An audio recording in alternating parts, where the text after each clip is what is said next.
Assalamu alaikum. My name is Sheikh Ahmed, working profession, and my question to Brother Zakir is, what is the significance of raising our hands while saying takbir during Salah?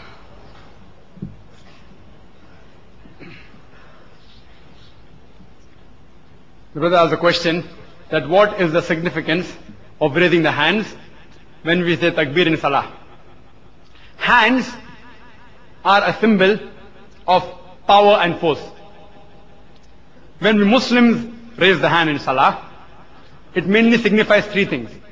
First, we are submitting to Allah subhanahu wa ta'ala.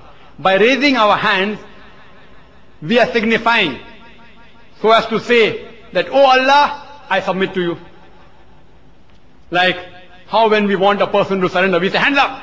Police says hands up to the robber. Indirectly telling him that you surrender. So when we do hands up, we are surrendering to Allah subhanahu wa ta'ala. And simultaneously, when we raise a hand, it also signifies the glorification of Allah subhanahu wa ta'ala. By action as well as by words. Allahu Akbar. Allah is the greatest.